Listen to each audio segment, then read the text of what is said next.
नमस्कार दोस्तों, स्वागत है आपका आपके अपने चैनल कॉन्सेप्ट ऑफ ट्रेडिंग में। और आज के वीडियो में हम चर्चा करेंगे बैंक निफ्टी के 5 मिनट के टाइम फ्रेम में प्राइस एक्शन मूवमेंट की। और आज दिन है ट्यूसडे, मंगलवार, 10 जनवरी 2023। दोस्तों, इस वीडियो को बनाने का रीज़न ये है कि अगर एक ट्रेडर फुल टाइम ट्रेडर है तो उसे रोज मार्केट के क्लोज होने के बाद में प्राइस एक्शन मूवमेंट को एक बार फिर से देखना चाहिए, ताकि उसकी ट्रेडिंग की प्रैक्टिस प्रैक्टिस ठीक से हो सके।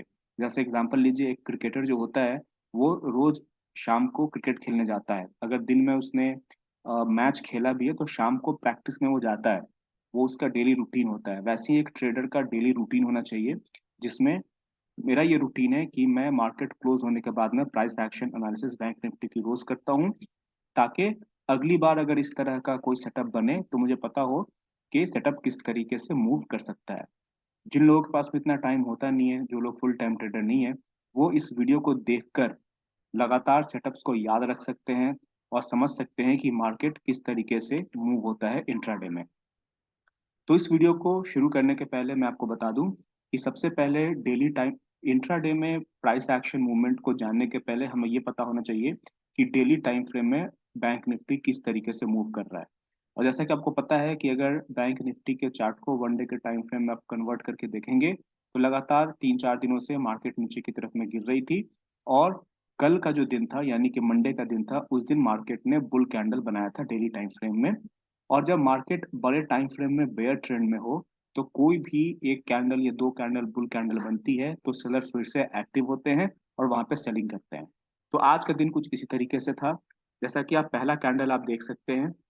उसके पहले सबसे पहले हम इम्पोर्टेंट जो लेवल्स है वो हम मार्क कर लें। ये हमारा इम्पोर्टेंट लेवल है यस्टरडे क्लोज का, और ये यस्टरडे लो का, यानी कि ये क्लोजिंग प्राइस है मंडे का और ये मंडे का लो प्राइस है। पिछले एक हफ्ते से मार्केट लगातार बेयर ट्रेंड में रही है और कल जो है वो मार्केट ने पुल बैक लिया था ऊपर की तरफ में। और आज का पहला कैंडल जो 5 मिनट का है वो बहुत ही स्ट्रॉन्ग बेयर कैंडल है, जो अपने लो पे क्लोज हो रहा है। ये ये EMA 21 के भी नीचे क्लोज हो रहा है और यस्टरडे क्लोज के नीचे भी क्लोज हो रहा है। तो ये बहुत ही स्ट्रॉन्ग सेल सिग्नल कैंडल है। तो आपको यहाँ पे जरूर जो है वो सेल करना चाहिए। अगर आप यहाँ सेल कर रहे हैं, अगला कैंडल में इस सेलिंग को फॉलो अप मिल रहा है। अगला कैंडल जैसा कि आप देख सकते हैं फिर से बेयर कैंडल बन रहा है, जो अपने लो के आसपास में क्लोज हो रहा है। तो जब अच्छा फॉलो थ्रू मिलता है तो आप यहाँ भी सेल कर सकते हैं, यहाँ भी सेल कर सकते हैं। और इस तरह की ओपनिंग बहुत कम होती है जब मार्केट पहला और दूसरा कैंडल ही स्ट्रॉन्ग बेयर कैंडल बना दे। और मार्केट को आपको पता है कि बड़े टाइम फ्रेम में बेयर ट्रेंड में है, एक दिन पहले पुल बैक आ चुका है, तो आज मार्केट फिर से बेयर ट्रेंड रिज्यूम कर सकती है, इसकी पूरी संभावना है। और इस तरह की ओपनिंग अगर मिल जाए तो दोस्तों आप याद रखिएगा, इस तरह की ओपनिंग में जल्दी एग्जिट करने की कोशिश नहीं कीजिएगा। प्रॉफिट को लंबा खींचने की कोशिश कीजिएगा हमेशा। तो अगर आप यहाँ यहाँ सेल करते हैं या तीसरा बेयर कैंडल जो अपने लो पे क्लोज हो रहा है आप यहाँ भी सेल करते हैं, तो हमारा पहला जो टारगेट होगा वो होगा यस्टरडे लो का, कि मार्केट अगर यस्टरडे लो को टच करती है तो वो हमारा सपोर्ट का लेवल है और वहां पे हम पार्शियल प्रॉफिट बुकिंग करेंगे, क्योंकि मार्केट बेयर ट्रेंड में है। तो एक तो रूल ये होता है जो मैं पिछले वीडियो में आपको बता चुका हूँ कि जब तक मार्केट EMA 21 के नीचे में ट्रेंड कर रहा है तो ट्रेंडिंग मार्केट में छोटे मोटे पुल बैक पे हम एग्जिट नहीं करते हैं। जब तक मार्केट EMA 21 के नीचे है, क्लोजिंग दे रहा है उसके नीचे, तब तक हम मार्केट में बने रहते हैं। लेकिन यस्टरडे लो भी हमारा बहुत ही इंपॉर्टेंट सपोर्ट का लेवल होता है। तो यहाँ पे मैं आपको बोलूंगा कि आपको 50% या 75% प्रॉफिट बुक कर लेना चाहिए। अगर मार्केट ऊपर की तरफ में पुल बैक लेता है तो फिर से हम मार्केट में एंटर कर सकते हैं, लेकिन यहाँ पे कुछ ना कुछ हिस्सा कम से कम 50% आपको प्रॉफिट बुक करना चाहिए। और उसके बाद आप देख रहे हैं कि मार्केट ने एक ट्रेडिंग रेंज बनाया, लगातार 5-6 कैंडल यहाँ पे यस्टरडे लो पर आकर रुकी। और ये जो कैंडल है ये ट्रेंड रिजम्पशन है, यानी कि ट्रेंड वापस नीचे की तरफ में जा रहा है, इसका कंफर्मेशन है। ये कैंडल यस्टरडे लो के नीचे एक बड़ी कैंडल है अपेक्षाकृत इन कैंडलों से, जो अपने लो पे क्लोज हो रहा है, तो आप यहाँ पे फिर से सेल कर सकते हैं। जब आप यहाँ पे सेल कर रहे हैं तो अभी जो आपका स्टॉप लॉस होगा फिर से वही होगा। यहाँ पे सेल करने के बाद में अगर मार्केट रिवर्स करती है और यस्टरडे लो के ऊपर में सस्टेन करती है और EMA 21 के ऊपर निकलती है तो आपको एग्जिट कर जाना चाहिए। और इस तरह की मार्केट में जल्दी में एग्जिट करने की गलती आप कभी नहीं करेंगे। पूरी क्वांटिटी आप एग्जिट नहीं करेंगे, हमेशा पार्शियल क्वांटिटी एग्जिट करेंगे और कुछ क्वांटिटी को चलने देंगे प्रॉपर स्टॉप लॉस के साथ में। आप देख सकते हैं कि उसके बाद मार्केट ने फिर से पॉज लिया, जैसे यहाँ पे पॉज लिया था वैसे यहाँ पॉज लिया। और ये जो कैंडल है ये खतरनाक कैंडल है। ये कैंडल क्यों बना, इसकी चर्चा हम करेंगे। जब मार्केट काफी देर तक स्टॉल हो गई, उसके पहले दो बुल कैंडल बन चुके हैं, तो शायद ये कैंडल प्रॉफिट बुकिंग की वजह से आई है, जो बेयर्स मार्केट में काफी देर से बैठे हुए हैं। तो जैसा कि मैंने बताया कि जब कैंडल ईएमए 21 के ऊपर में क्लोजिंग देने लगे तो आप अपने सेल से एग्जिट कर सकते हैं।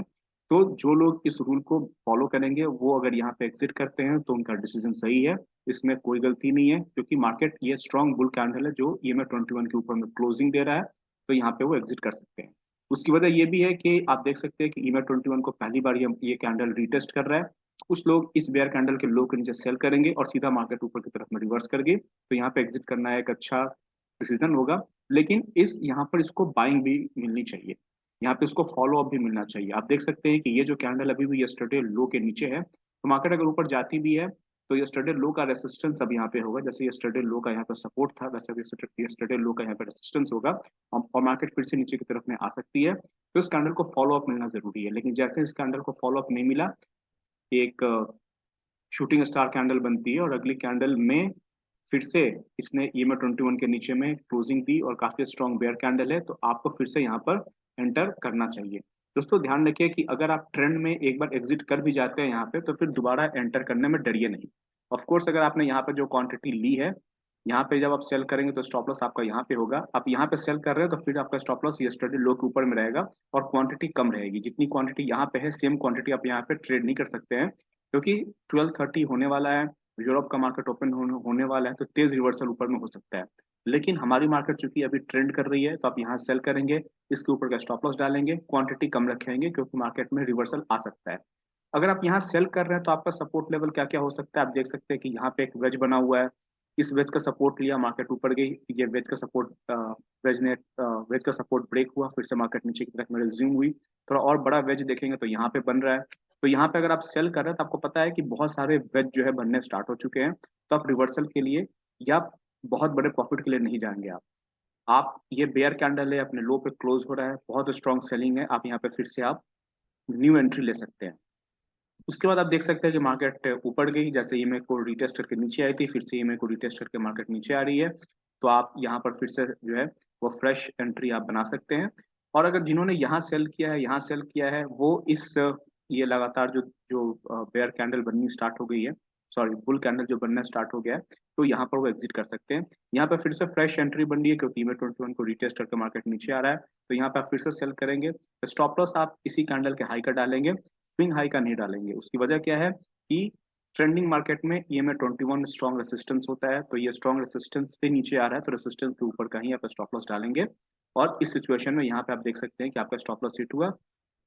कोई दिक्कत नहीं है, छोटा स्टॉप लॉस है, मार्केट आगे भी ट्रेंड करेगी, इस पे आप बेट कर रहे हैं, इसलिए आपने यहाँ पे एंट्री ली, यहाँ स्टॉप लॉस डाला, स्टॉप लॉस हिट हुआ। आपने यहाँ एंट्री ली, इस एरिया में आप प्रॉफिट बुकिंग करेंगे, क्योंकि आपको दिख रहा है कि वेज बन रहा है और स्ट्रॉन्ग बुल कैंडल बनने स्टार्ट हो गए हैं। ये में 21 का रिटेस्ट हुआ, फिर से आपने सेल किया, इसके ऊपर का स्टॉप लॉस डाला, स्टॉप लॉस आपका हिट हुआ। अब मार्केट ऊपर गई, यहाँ पे जो है एक अटेम्प्ट ईएमए 21 के ऊपर निकलने का फेल हो चुका है। फिर से मार्केट ऊपर गई, यहाँ पर फिर से अटेम्प्ट फेल हो रहा है। ये कैंडल ईएमए 21 के नीचे क्लोजिंग दे रहा है। ठीक ठाक बॉडी साइज है बेयर कैंडल का, उसके पहले भी बेयर कैंडल है, इसके पहले भी बेयर कैंडल है, तो यहाँ पे आप फ्रेश एंट्री ले सकते हैं। फिर से ईएमए 21 को पकड़ के, ईएमए 21 एक रेजिस्टेंस पर काम करेगा, यहाँ सेल करेंगे, इस बार स्टॉप लॉस आपका स्विंग हाई रहेगा। या ये सिस्टम स्टॉप लॉस है, फिर से अगर ऊपर निकल गया और ईएमए के ऊपर में लगातार क्लोजिंग देने लगी कैंडल्स, तो आप एग्जिट कर जाएंगे। मार्केट फिर से नीचे आती है, यहाँ पे फिर से बुल कैंडल बनता है, क्योंकि मार्केट के क्लोज होने का टाइम हो रहा है, बहुत बड़े प्रॉफिट के लिए आप नहीं जाएंगे, स्टॉप लॉस आपका इंटैक्ट रहेगा। ये कैंडल बुल कैंडल बनती है, जैसे ही प्राइस इसके ऊपर निकलेगा आपको यहाँ पर एग्जिट कर जाना चाहिए। तो यहाँ आपका स्टॉप लॉस एक जाता है, यहाँ पे आपको फास्ट प्रॉफिट बुक करना आना चाहिए, और यहाँ पे आप एग्जिट करेंगे। तो ये किस तरीके से मार्केट ट्रेंडिंग मार्केट में आप ट्रेड करेंगे। अगर ट्रेंडिंग मार्केट में आप कहीं भी एंट्री लेते हैं प्रॉपर स्टॉप लॉस के साथ में, अगर स्टॉप लॉस हिट भी होता है तो फिर से मार्केट दोबारा रे एंटर करने का मौका आपको देती है। गलती से भी आप अपोजिट साइड का ट्रेड नहीं लेंगे, क्योंकि नीचे से ऊपर से लेकर नीचे तक कहीं भी बाइंग प्रेशर आपको स्ट्रॉन्ग बनता हुआ दिख नहीं रहा है। तो आज क्या जो वीडियो है उसकी समरी क्या है कि मार्केट अगर डाउन ट्रेंड में है या किसी भी ट्रेंड में, अप ट्रेंड में भी है, अगर ट्रेंडिंग मार्केट है और आपने ट्रेंड को पकड़ लिया है तो जल्दी एग्जिट नहीं कीजिए, पार्शियल क्वांटिटी को चलने दीजिए ताकि आप प्रॉफिट को लंबा खींच सके। प्रॉफिट को खींचने आना चाहिए, और प्रॉफिट को रोज आप नहीं खींच सकते हैं, ट्रेंडिंग मार्केट में ही खींच सकते हैं। इस तरह की मार्केट महीने में 2-3 दिन ही होती है, तो जब भी हो और मार्केट को आपने पकड़ लिया है तो जल्दी छोड़िए नहीं। ऐसा एक बड़े ट्रेडर से मैंने सीखा था कि जब मार्केट एक बार आपकी गर्दन पकड़ लेती है तो आप फिर वो छोड़ती नहीं है। यानी कि एक बार गलत ट्रेड में अगर आप फंस गए तो आपको एग्जिट वो देती नहीं है। आप सोचते रहेंगे कि एक बार मार्केट एग्जिट दे दे, एक बार मार्केट मेरे पोजीशन पे आ जाए, मेरे प्राइस पे आ जाए तो मैं एग्जिट कर जाऊं। लेकिन वो मार्केट आपको वो एग्जिट देगी नहीं, आपका गला पकड़े रहेगी। अगर आपने मार्केट का गला पकड़ लिया है सही डायरेक्शन का ट्रेड लेके, तो आप मार्केट को इतनी जल्दी छोड़िए नहीं, आप प्रॉफिट को ग्रो होने दीजिए। ठीक है दोस्तों, तो मिलते हैं अगले वीडियो में। उसके पहले मैं एक अनाउंसमेंट कर दूं कि जो लोग भी मेरे साथ ट्रेड करना चाहते हैं और प्राइस एक्शन ट्रेडिंग सीखना चाहते हैं, तो वो मेरा ट्रेड रूम ज्वाइन कर सकते हैं, जिसको मैं ट्रेडिंग रूम कहता हूँ।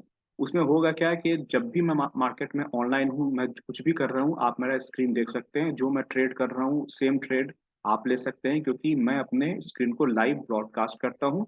और जो भी प्राइस एक्शन बन रहा है उस प्राइस एक्शन को मैं और डिस्कस करता रहूंगा। आप उसको सुनते रहिए कि मार्केट में कौन सा प्राइस एक्शन लाइव मार्केट में बन रहा है, मैंने कौन सा ट्रेड लिया है, ये भी आप देख सकते हैं। तो उसकी डिटेल आपको सामने स्क्रीन पे दी गई है। ज़्यादा जानकारी के लिए स्क्रीन पे दिए गए नंबर पे कॉल या व्हाट्सएप करके ज़्यादा जानकारी ले सकते हैं। तो चलिए मिलते हैं अगले वीडियो में, तब तक के लिए नमस्कार।